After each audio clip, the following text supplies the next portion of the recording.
अस्सलामुअलैकुम बेटा। हम अपने लास्ट लेक्चर में पहुंचे थे स्टेबिलिटी कॉन्सेप्ट तक।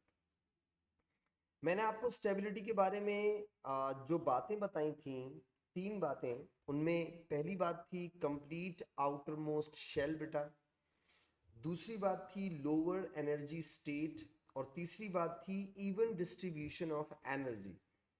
अच्छा, इसमें सबसे इंपॉर्टेंट बात जो थी कंप्लीट आउटर मोस्ट शेल, तो हमने ओ लेवल्स में पढ़ा था। मोस्ट इंपॉर्टेंट बात थी बेटा वो ये थी कि लोअर एनर्जी स्टेट स्टेबल क्यों होती है। इसलिए कि लोअर एनर्जी पे सब्सटेंसेस को ज़्यादा एनर्जी देनी पड़ती है टू ब्रेक और to destroy, right.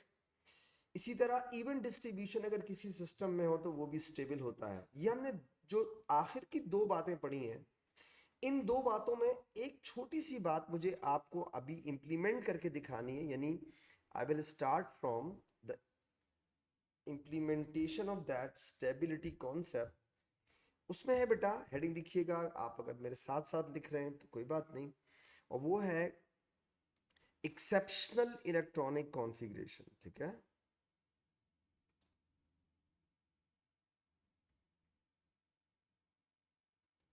Exceptional electronic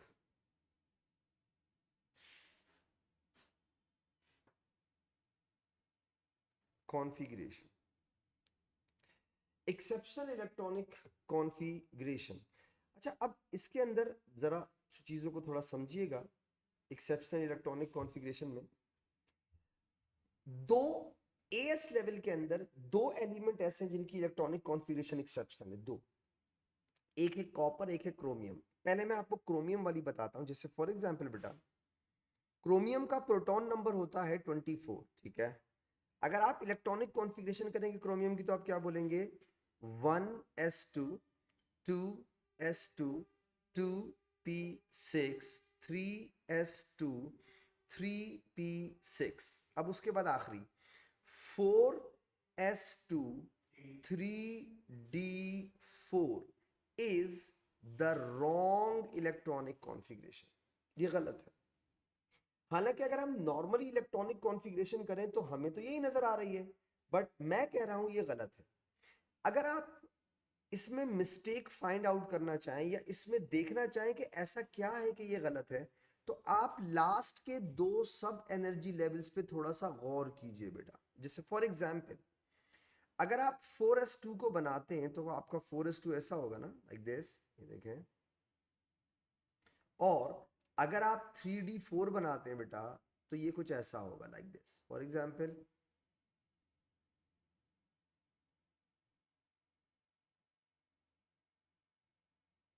1 बेटा, ये 2, ये 3 और ये 4 5। ठीक है, डी सब एनर्जी लेवल के अंदर 5 ऑर्बिटल होते हैं। ठीक है, I have to accommodate 4 electron, तो मैं इसे कैसे करूंगा? 1 1 1 1। अब इस थोड़ा सा गौर करें बेटा, तो इसमें इवन डिस्ट्रीब्यूशन ऑफ एनर्जी नहीं है, यानी ये अनस्टेबल शो हो रहा है, अनस्टेबल शो हो रहा है। जबकि ये क्या हो रहा है? स्टेबल शो हो रहा है। एक अनस्टेबल और एक स्टेबल।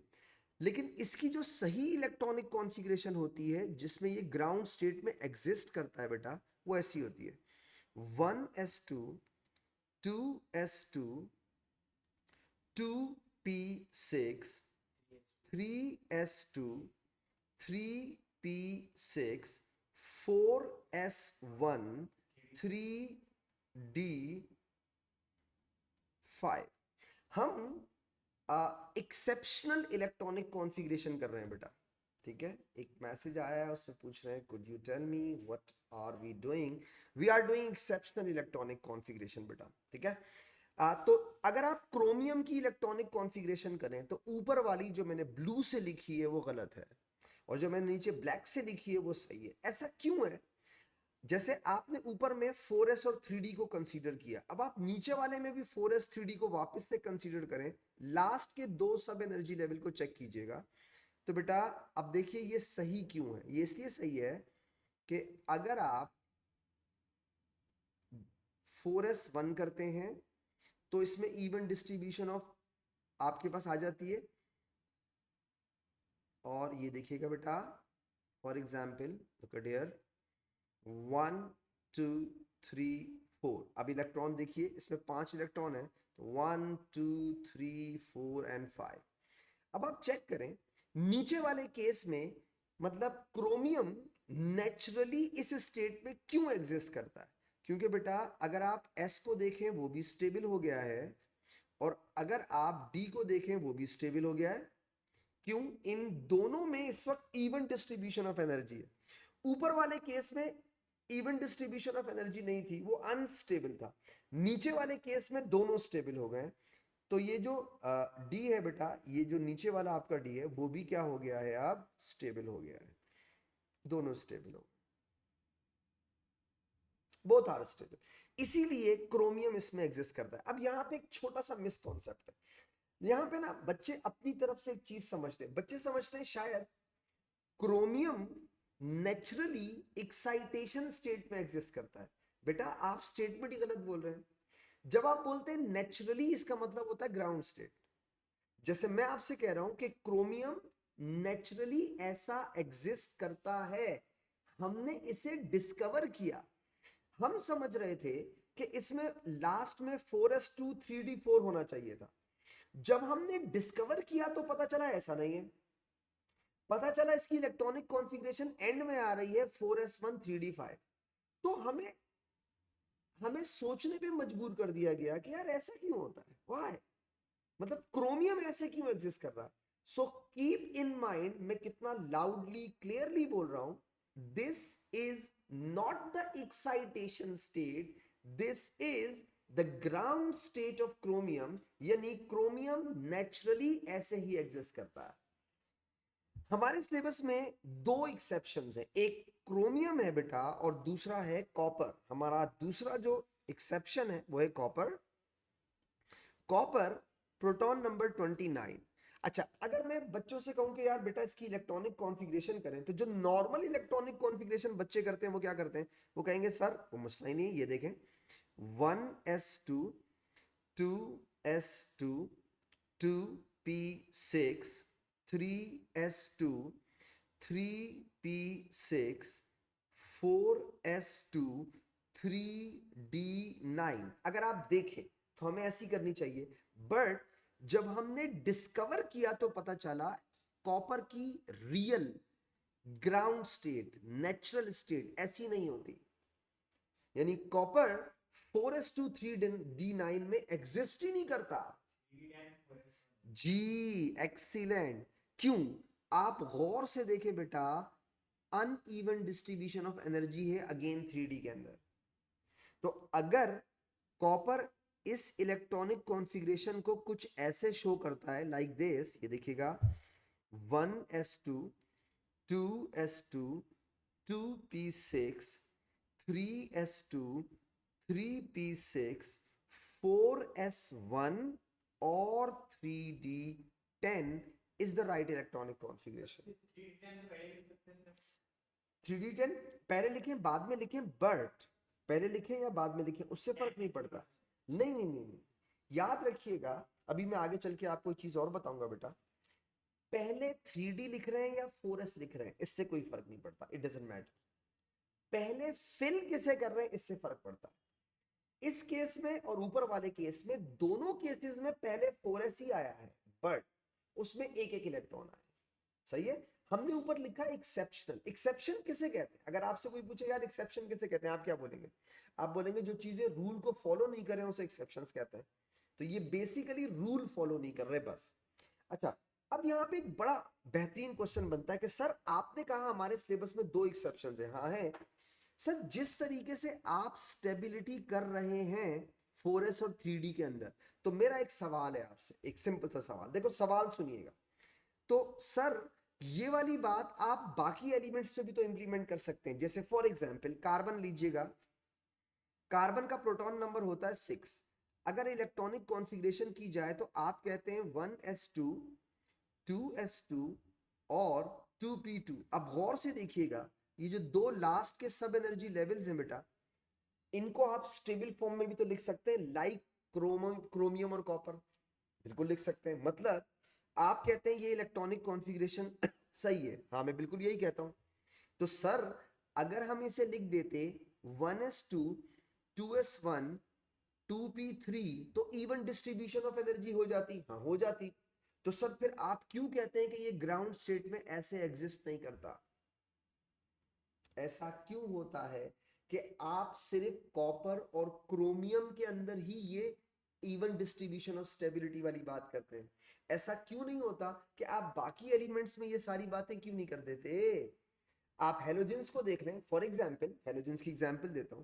जैसे बेटा क्लोरीन है, 17 है, इलेक्ट्रॉनिक कॉन्फ़िगरेशन देखें, 1s2 2s2 2p6 3s2 3p5 है, यस और नो? आप कहते हैं ये इलेक्ट्रॉनिक कॉन्फ़िगरेशन सही है। तो सर मेरा एक सवाल है आपसे, सवाल ये है कि सर अगर मैं क्लोरीन को स्टेबल फॉर्म में लिखना चाहूं, 1s2 2s2 2p6 3s1 3p6, तो ऐसे लिख सकता हूं ना? जो काम आपने क्रोमियम और कॉपर के लिए किया है वही काम मैं क्लोरीन के लिए भी कर सकता हूं। नहीं, 4s, अब वो बात, वो वही बात बताओ। मसला ये है कि हम ये काम 2s 2p में क्यों नहीं कर सकते? हम वही काम 3s 3p में क्यों नहीं कर सकते? हम ये स्टेबिलिटी वाला काम 4s 3d में क्यों करते हैं? इसके पीछे एक छोटी सी लॉजिक है, वेरी गुड। और वो लॉजिक होगी, समझ में आएगी आपको किससे बेटा? वो लॉजिक आपको समझ में आएगी 4s 3d कॉन्सेप्ट से बेटा। सुनिएगा बात को, यहां देखें, मैं आपको समझाने जा रहा हूं एक छोटा सा कॉन्सेप्ट, उसका नाम है 4s एंड 3d कॉन्सेप्ट। अब याद रखिएगा बेटा, ये जो मैंने सवाल पूछे हैं अपने आप से, इन सवालों का जवाब मैं आपको दूंगा कि हम क्रोमियम और कॉपर में ही क्यों ये सब कुछ करते हैं, 4s और 3d में ही ये सब कुछ क्यों करते हैं, बाकी सब एनर्जी लेवल्स के अंदर क्यों नहीं कर सकते? रीजन बताता हूं, सुनिए। देखिए बेटा, हम लोग ओ लेवल में जो एक एटम का स्ट्रक्चर बनाते थे पहले, जब जब हम छोटे थे, मतलब अंधेरों में थे, उस वक्त हम क्या करते थे, हम ए, ए, किसी एटम का स्ट्रक्चर ऐसा बनाते थे कि ये न्यूक्लियस है, ठीक है, ये फर्स्ट शेल है, ये सेकंड शेल है, ये थर्ड शेल है, एंड सो ऑन। अब सवाल ये कि क्या इलेक्ट्रॉन शेल में होते? नहीं, इलेक्ट्रॉन एनर्जी लेवल या शेल में नहीं होते। इलेक्ट्रॉन एनर्जी लेवल के अंदर, सब एनर्जी लेवल के अंदर ऑर्बिटल्स में होते। तो थोड़ा सा एज्यूम कीजिए कि अगर हमें कभी किसी एटम का क्लोजेस्ट स्ट्रक्चर बनाना हो, यानी करीब तरीन स्ट्रक्चर बनाना हो, तो हम कैसे बना सकते हैं? बहुत आसान है। देखो, इलेक्ट्रॉन एनर्जी लेवल में नहीं होते, एनर्जी लेवल के अंदर, सब एनर्जी लेवल के अंदर ऑर्बिटल में होते। तो अगर हमें किसी एटम का थोड़ा सा, not 100% but slightly real structure बनाना हो, करीब करीब बनाना हो, तो हम कैसे बना सकते हैं? देखिए, देखो, हमने सबसे पहले फिल किया 1s को, फिर हमने फिल किया था 2s को, फिर 2p, उसके बाद बेटा 3s, उसके बाद 3p, उसके बाद 4s, उसके बाद 3d। गौर से देखिएगा, लुक एट हियर। चलें, हम कोशिश करते हैं किसी एटम का कोई रियल क्लोज स्ट्रक्चर बना के दिखाएं। जैसे फॉर एग्जांपल यहां देखिएगा,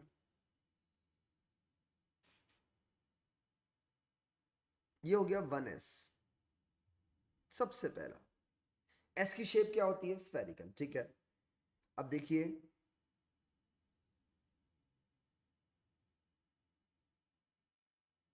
ये हो गया 2s, s की शेप स्फेरिकल। 1s हो गया, 2s हो गया, उसके बाद है 2p। p के अंदर 3 ऑर्बिटल्स होते हैं और डंबल शेप का होता है। तो मैं p कैसे बनाऊंगा जरा देखिएगा। फॉर एग्जांपल मैं इसको बनाता हूं ग्रीन से। देखो, ये हो गया, अबे क्या कर दिया तू मेरे साथ? हम्म ये मुझे फिर से बनाना पड़ेगा बेटा। ओके, ये हो गया 1s, और बेटा ये हो गया 2s। अब मैं बनाता हूँ 2px बेटा, 2py बेटा, और जो 2pz होता है, ठीक है बेटा, ये हो गया 2pz, ठीक है। ये हो गया 2p। 2p के बाद कौन है? 3s। 3s की शेप क्या होती है? स्फेरिकल। ये देखिए, ये हो गया 3s। 3s के बाद ये 2p है, ठीक है, याद रखिएगा। 3s के बाद कौन है बेटा? 3p। तो आप 3p का अगर स्ट्रक्चर बनाएंगे तो कैसे होगा? लग ये देखिएगा, डंबल शेप होगा। ये होगा 3px, ये होगा 3py बेटा, और ये होगा 3pz। अब थोड़ा सा गौर कीजिए, अगर हम किसी एटम का रियल स्ट्रक्चर बनाने की कोशिश करें तो वो सर्किल वाला नहीं बनेगा। क्यों? क्योंकि इलेक्ट्रॉन एनर्जी लेवल में नहीं होते, एनर्जी लेवल के अंदर, सब एनर्जी लेवल के अंदर ऑर्बिटल्स में होते हैं। अब देखो, ये हो गया 3p। 3p के बाद कौन है बेटा? 4s। 4s, s की शेप क्या होती है? स्फेरिकल। ये देखिए, देख रहे हैं आप, ये एक रियल एटम की कोशिश कर रहा हूं कि स्ट्रक्चर बना के दिखाऊं। ये हो गया 4s। 4s। अब आएगा सबसे इंपॉर्टेंट, 3d। 3D की शेप हमारे सिलेबस में नहीं है, कोई बात नहीं, लेकिन मैं उसको शो करने के लिए ऐसे कर देता हूं, जरा देखिएगा। ये देखिए,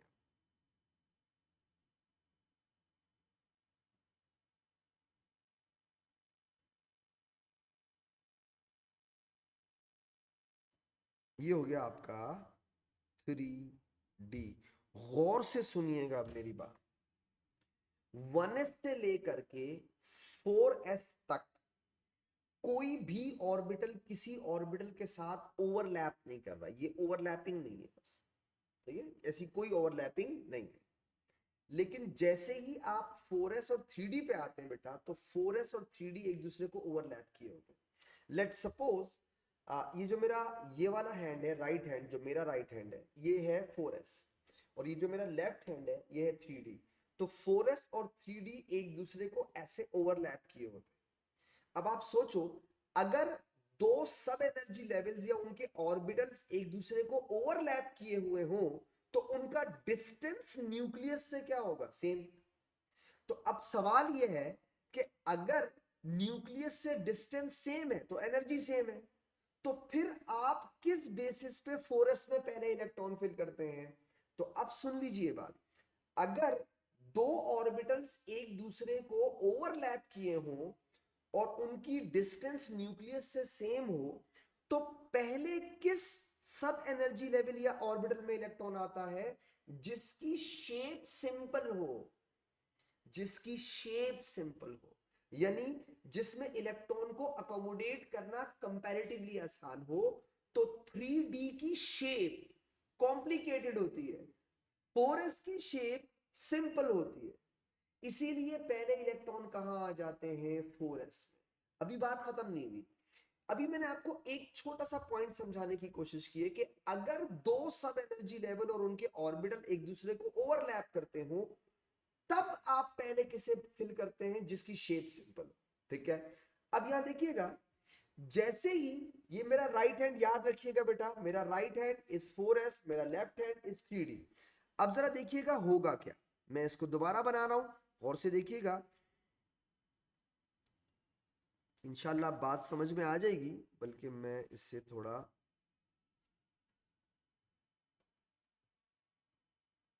ओके, मैंने इसे यहां रखा बेटा।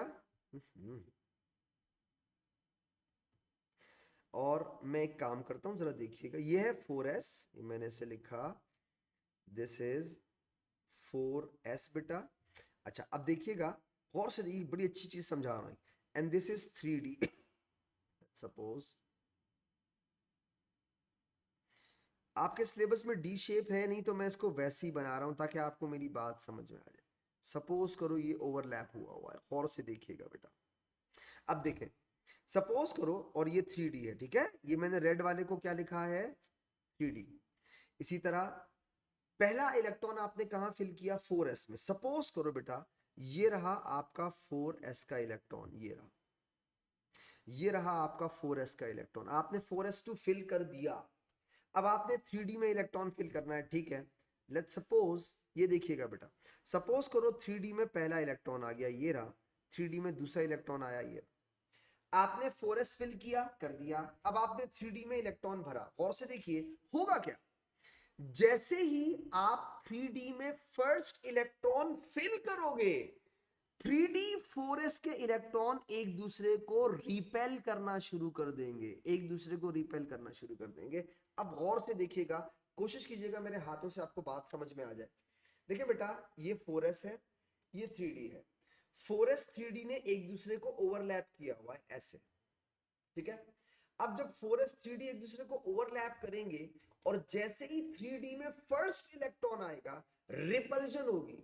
रिपल्जन की वजह से 3D के इलेक्ट्रॉन 4s को रिपेल करके कहां भेज देंगे, ऊपर। यानी पहले ओवरलैपिंग थी, तब तक 4s को आपने जब फिल किया था तब तक ओवरलैपिंग थी ऐसी। जैसे ही 3D में फर्स्ट इलेक्ट्रॉन आएगा, ओवरलैपिंग ब्रेक हो जाएगी। क्यों ब्रेक हो रही है, आपके 3D के इलेक्ट्रॉन 4s के इलेक्ट्रॉन्स को रिपेल कर देंगे, तो 4s ऊपर आ जाएगा और 3D नीचे आ जाएगा बेटा। यानी मैं आपको सेकंड डायग्राम से समझाता हूं। जैसे ही 3D में फर्स्ट इलेक्ट्रॉन आएगा बेटा, ये ओवरलैपिंग ब्रेक हो जाएगी और ये कुछ ऐसा होगा, जरा गौर से देखिएगा।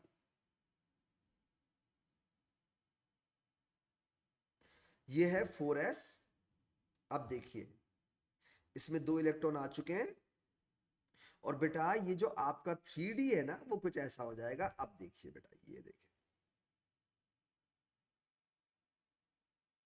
ये आ गए D के इलेक्ट्रॉन, 3D के इलेक्ट्रॉन। अब आप देखें, बिफोर फिलिंग 3D, 4s में इलेक्ट्रॉन आपने फिल किया, इसका मतलब है 4s की एनर्जी कम है because of the shape, simple shape. लेकिन जैसे ही 3D में फर्स्ट इलेक्ट्रॉन आएगा, ओवरलैपिंग ब्रेक हो जाएगी, 4s ऊपर चला जाएगा, 3D नीचे आ जाएगा। अब आप देखें, ये जो ओवरलैपिंग ब्रेक हुई है, ये इलेक्ट्रॉन इलेक्ट्रॉन की रिपल्जन की वजह से हुई है। तो मैं एक पॉइंट बता रहा हूं, वो मैं लिख दूंगा। पॉइंट आपको ये बता रहा हूं बेटा कि before filling 3D, 4s is lower energy. After filling 3D, 4s is higher energy. Before filling, 4s lower. Before filling 3D, और after filling 3D, 4s is higher. Because repulsion की वजह से 4s कहाँ चला जाता है, हायर एनर्जी के ऊपर। अब देखिए, ये जो मैंने पॉइंट आपको बोला है, वो ये बोला है बेटा, 4s and 3D, 4s and 3D orbitals overlap each other, but as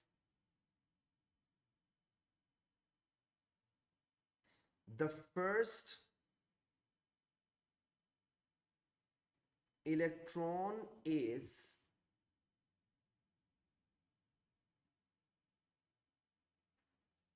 introduced in 3D orbital,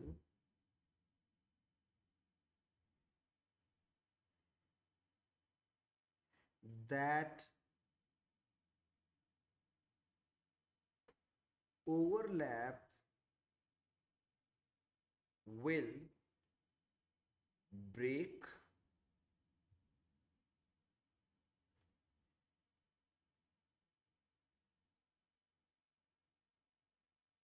hence 4s goes at higher energy while 3D comes at lower energy। बेटा एक और छोटा सा की पॉइंट लिख देता हूं इसके अंदर ताकि तुम्हें याद रहे बेटा, और वो की पॉइंट ये है, before filling 3D 4s is lower energy, but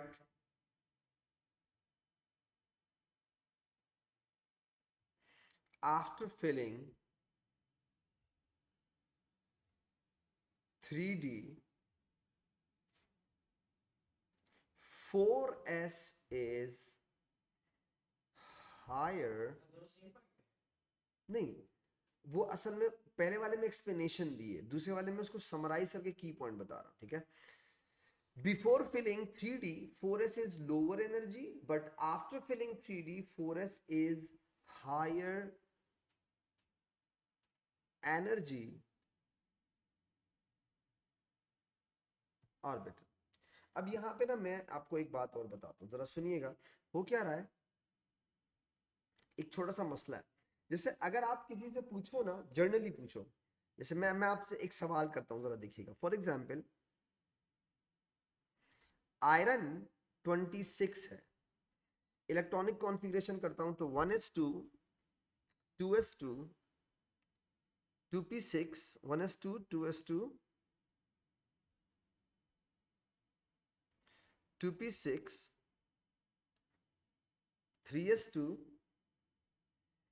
3s2 3p6 4s2 और 3d6। दोबारा देखिएगा, एक छोटा सा प्रॉब्लम बताता हूं जो बच्चे अक्सर बस सुनते नहीं है तो थोड़ी गड़बड़ कर देते हैं, वरना मसला नहीं है। 1s2 2s2 2p6 3s2 3p6 3d6 4s2। अच्छा, अब अगर जैसे मैं बच्चों से कभी कभी सवाल करता हूं ना, इन दोनों इलेक्ट्रॉनिक कॉन्फ़िगरेशन में से कौन सी इलेक्ट्रॉनिक कॉन्फ़िगरेशन गलत है, इन दोनों इलेक्ट्रॉनिक कॉन्फ़िगरेशन में से कौन सी इलेक्ट्रॉनिक कॉन्फ़िगरेशन गलत है।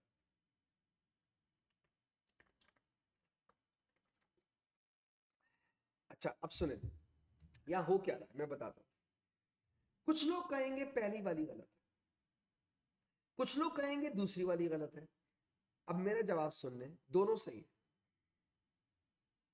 अब देखो, दोनों के बहुत सॉलिड रीजन है, दोनों के लिखने के बहुत सॉलिड रीजन है, तो वो समझिए ताकि आप ऐसा ना हो ट्रैक से इधर हो जाए। जैसे फॉर एग्जाम्पल बेटा, फर्स्ट केस में अगर आप इलेक्ट्रॉनिक कॉन्फ़िगरेशन लिख रहे हैं तो आप इंक्रीजिंग ऑर्डर बता रहे हैं। जैसे फॉर एग्जांपल आप कह रहे हैं भाई 4s की एनर्जी कम होती है, आपने पहले फिल किया, 3d की एनर्जी ज्यादा होती है, आपने बाद में फिल किया, उसी सीक्वेंस में आपने लिख दिया, गुड, ओके, इट्स ओके। अच्छा, नीचे वाला क्यों सही है? अगर कोई ये कमेंट करे कि भाई जब आप 3d में इलेक्ट्रॉन फिल कर लेते हैं तो 4s बाहर चला जाता है, इसलिए हमने 4s को बाहर लिखा है, 3d को अंदर लिखा है, वो भी सही कह रहा है। आप दोनों केसेस में गौर करें बेटा। अब सुन ले मेरा स्टेटमेंट अच्छे तरीके से और उस पर हमेशा स्टैंड लीजिएगा। पहली वाली इलेक्ट्रॉनिक कॉन्फ़िगरेशन में मैंने पहले किसे फिल किया है, 4s को या 3d को? 4s को फिल किया है। दोबारा सुने, बताएं मेरी सेकंड वाली इलेक्ट्रॉनिक कॉन्फ़िगरेशन में मैंने पहले किसे फिल किया है? 4s को ही फिल किया है। तो इसका मतलब मैं आपको यह बताना चाह रहा हूं बेटा कि सीक्वेंस क्या लिखा है उससे फर्क नहीं पड़ता। आप 4s को पहले लिखें, 4s को बाद में लिखें, उससे फर्क नहीं पड़ता। फर्क इससे पड़ता है आप पहले फिल किसे करते हैं। पहले फर्स्ट वाले केस में भी 4s पहले फिल हुआ है, सेकंड वाले केस में भी 4s फिल पहले हुआ है। अच्छा, अगर कुछ बच्चों को समझ में नहीं आ रही कि सर वो कैसे, तो बेटा अगर मैं 3d को पहले फिल करता तो d की कैपेबिलिटी तो 10 है, इसका मतलब मुझे 3d8 लिखना चाहिए था। इसका मतलब मैंने दोनों केसेस में पहले किसे फिल किया है, 4s का फिल किया है।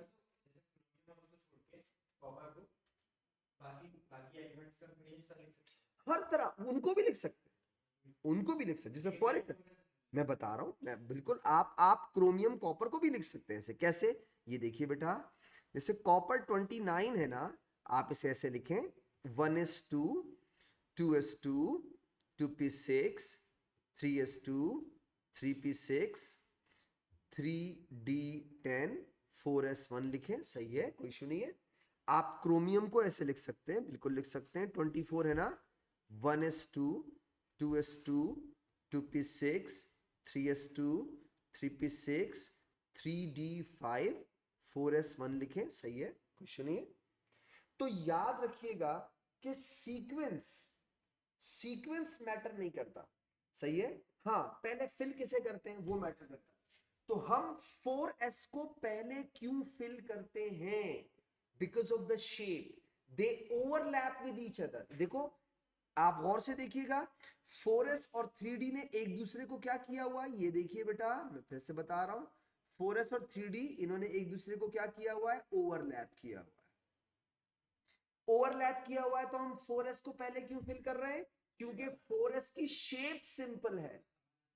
नहीं, आपको पता तो होना चाहिए ना, उसमें इलेक्ट्रॉन इजीली अकोमोडेट होते हैं। बट जैसे ही 4s के बाद 3d में इलेक्ट्रॉन फिल होंगे बेटा, इलेक्ट्रॉन इलेक्ट्रॉन रिपल्जन की वजह से ये ओवरलैप ब्रेक हो जाएगा, 4s चला जाएगा हायर पे, 3d आ जाएगा लोअर पे। तो हम 4s को पहले इसलिए फिल करते हैं क्योंकि उसकी शेप सिंपल होती है। हालांकि 4s 3d एक दूसरे को क्या किए होते हैं, ओवरलैप किए होते हैं। अब समझ में आएगी आपको ये बात। लुक एट हियर, आपको मैंने एक सवाल बताया था ये वाला कि सर आप 4s 3d क्रोमियम और कॉपर के अंदर ही ये एक्सेप्शंस क्यों लिखते हैं? आप 2s 2p के अंदर एक्सेप्शंस क्यों नहीं लेके आ रहे? आप 3s 3p के अंदर क्यों नहीं ला रहे? क्योंकि बेटा 2s 2p एक दूसरे को ओवरलैप नहीं किए होते, इलेक्ट्रॉन इधर उधर नहीं जा सकते। 3s 3p के दरमियान में बहुत बड़ा एनर्जी का गैप होता है, 2s 2p के अंदर भी गैप होता है, मतलब as compare to 4s 3d इनका गैप ज्यादा होता है। और उनका गैप वो चूंकि ओवरलैप किया होता है तो एनर्जी डिफरेंस बहुत कम होता है, एनर्जी गैप बहुत कम होता है, इसीलिए वहां पर ये हरकतें हो सकती हैं, लेकिन आप बाकी कहीं पे ये हरकतें नहीं कर सकते। तो ये स्टेबिलिटी वाला कॉन्सेप्ट कि मतलब कहां पर इवन डिस्ट्रीब्यूशन होगी और आपके जो वो है ऑर्बिटल है या सब एनर्जी लेवल है वो एक्स्ट्रा स्टेबल होंगे, ये सिर्फ उस जगह होता है जहां पर एनर्जी लेवल्स या सब एनर्जी लेवल्स या ऑर्बिटल्स एक दूसरे को ओवरलैप किए होते हैं, हर जगह नहीं होता। तो ये 4s 3d में इसीलिए हुआ क्योंकि 4s 3d एक दूसरे को क्या किए होते हैं, ओवरलैप किए होते हैं। इसी से आपको एक बात और समझ में आ जाएगी अब, और वो है आयन इलेक्ट्रॉनिक कॉन्फ़िगरेशन। बेटा देखिए, बहुत सिंपल सी है। आयन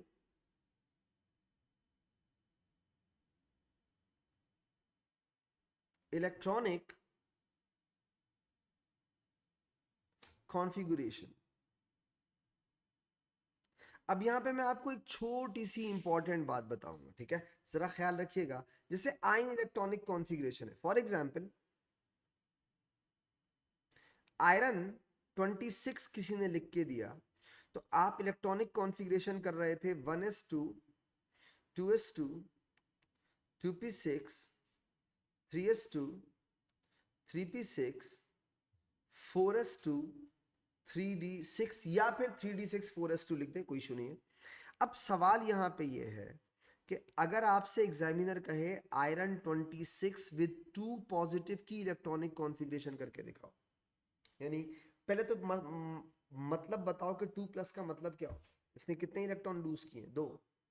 तो अगर आपको 2 इलेक्ट्रॉन लूज करने हो तो आप क्या करेंगे, सुनिएगा बात को। देखिए बेटा, फॉर एग्जाम्पल सोडियम 11 है, अगर मैं तुम्हें ओ लेवल का रेफरेंस दूं तो शायद आपको मेरी बात जल्दी समझ में आ जाए। For example sodium 11 electronic configuration 2 8 1। अगर मैं सोडियम 11 पे प्लस लिख देता हूं तो इलेक्ट्रॉनिक कॉन्फ़िगरेशन हो जाएगी 271। मुझे भी पता ये गलत है मेरा सवाल ये, मैंने इसमें गलत क्या किया? अगर मैं आपसे पूछूं, जस्ट थोड़ा सोचें बस, कि अगर मैं बोलूं कि इसमें मैंने गलत क्या किया, तो आप मुझे यही जवाब देंगे ना कि सर आपने अंदर वाले शेल से इलेक्ट्रॉन रिमूव कर दिया, जबकि इलेक्ट्रॉन कहां से रिमूव करना था? बाहर वाले से। बस बेटा एक बात का ख्याल रखिएगा, अब यही वाली बात मैं आपको यहां सुनाता हूं, जरा गौर से देखिएगा। What is that fourth? शाबाश, it's a fourth energy level या फोर्थ शेल। अभी सुनता जाना, एक खास बात बता रहा हूं, this is fourth energy level. और बेटा व्हाट इज दैट थ्री? ये थ्री क्या है? Third energy level. डन। अच्छा अब जरा गौर कर, जब आपको दो इलेक्ट्रॉन हटाने हैं तो आप थर्ड वाले से हटाओगे या फोर्थ वाले से? फोर्थ वाले से। तो हम जब इलेक्ट्रॉनिक कॉन्फ़िगरेशन आयरन 2 प्लस की लिखेंगे बेटा, तो हम उसे ऐसे लिखेंगे 1s2 2s2 2p6 3s2 3p6 3d6 is the right electronic configuration.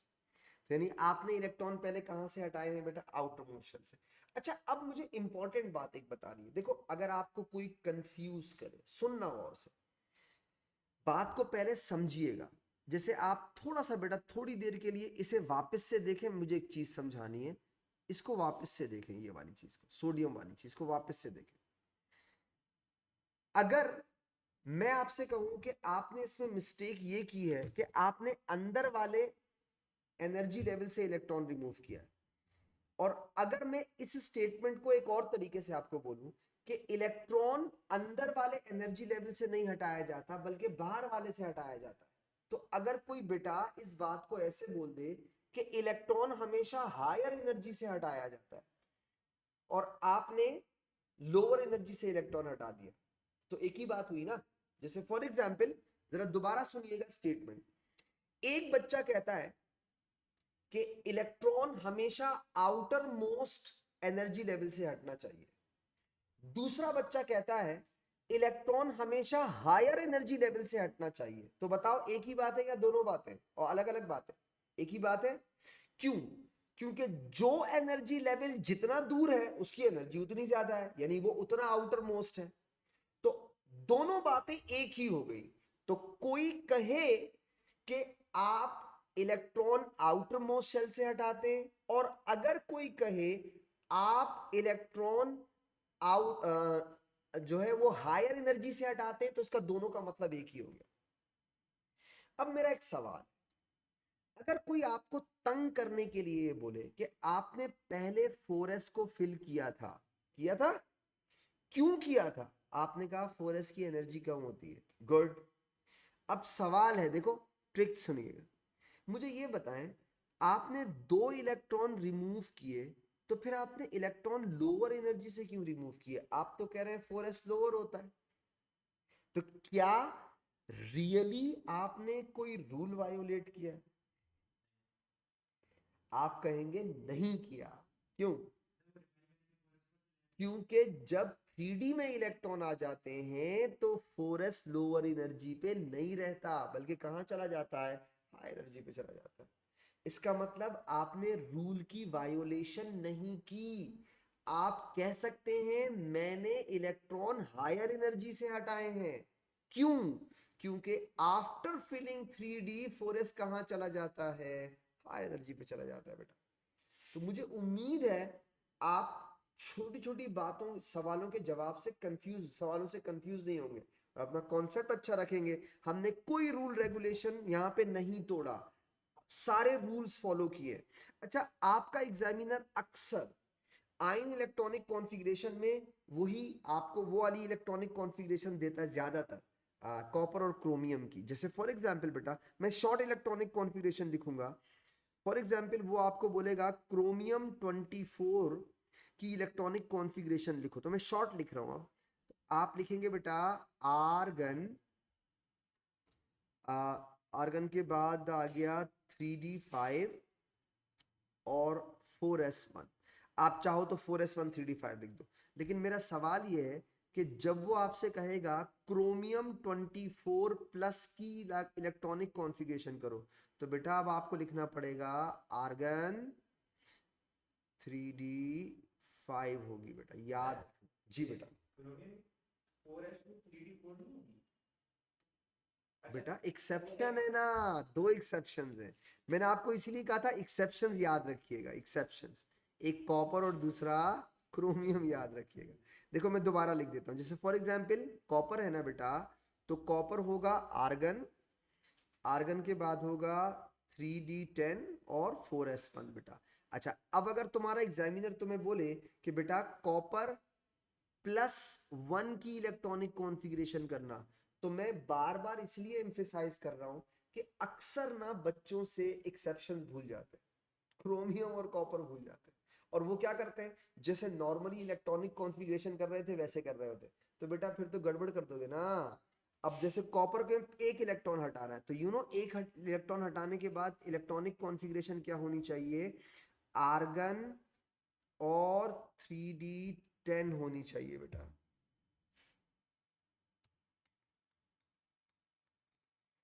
अब मेरी बात समझ में आ गई? हाँ भाई, क्लियर हो गई? तो ये हो गई आपकी आयन इलेक्ट्रॉनिक कॉन्फ़िगरेशन। अच्छा, अब इसके साथ ना एक छोटी सी बात आपको और बताऊं। देखो हमने ये जो एटॉमिक स्ट्रक्चर का चैप्टर हमने शुरू किया था ना बेटा, जो जो हमने एटॉमिक स्ट्रक्चर का चैप्टर शुरू किया है, मैं थोड़ा पीछे लेके जाऊं इसको, यहाँ से शुरू किया था बेटा, ठीक है। तो ये जो एटॉमिक स्ट्रक्चर का चैप्टर था, ये दो पार्ट्स पे डिवाइड होता है, याद रखिएगा। एटॉमिक स्ट्रक्चर में जो पहली चीज हम पढ़ते हैं वो है इलेक्ट्रॉनिक कॉन्फ़िगरेशन बेटा, ठीक है, इलेक्ट्रॉनिक कॉन्फ़िगरेशन। आप थोड़ा सा गौर करें, मैंने आपको शुरू से लेके आज तक जितना कुछ पढ़ाया है सब इलेक्ट्रॉनिक कॉन्फ़िगरेशन के अराउंड पढ़ा है, सब कुछ। अब हमारा जो दूसरा टॉपिक है इस पहले चैप्टर के अंदर बेटा, वो है आयोनाइजेशन एनर्जी, आयोनाइजेशन एनर्जी। यानी मैं आपसे ये कहना चाह रहा हूं एटॉमिक स्ट्रक्चर में टोटल दो दो टॉपिक्स है। पहला टॉपिक है इलेक्ट्रॉनिक कॉन्फ़िगरेशन। अगर आप, मैंने क्या कहा, थोड़ा गौर करें तो आपने शुरू से लेके अब तक मुझसे जितना कुछ पढ़ा है वो सबका सब इलेक्ट्रॉनिक कॉन्फ़िगरेशन के अराउंड है, जो भी कुछ है। तो अब हम सेकंड टॉपिक पे आएंगे, और वो सेकंड टॉपिक क्या है, आयोनाइज। यानी इस चैप्टर के अंदर दो टॉपिक है, ठीक है। एक है इलेक्ट्रॉनिक कॉन्फ़िगरेशन और दूसरा आयोनाइजेशन एनर्जी। आज हमारे पास आई थिंक टाइम थोड़ा सा कम है, तो ऐसा ना हो ये बीच में रह जाए, तो हम इसे कल इंशाल्लाह कंटिन्यू करेंगे बेटा। मतलब नेक्स्ट क्लास में इंशाल्लाह हम इसे कंटिन्यू करेंगे, और अपनी नेक्स्ट क्लास में हम पढ़ेंगे, मैं यहाँ लिख देता हूँ, हमने जो पढ़ना है उसका नाम है आयोनाइजेशन एनर्जी बेटा, यानी इस चैप्टर का दूसरा टॉपिक आयोनाइजेशन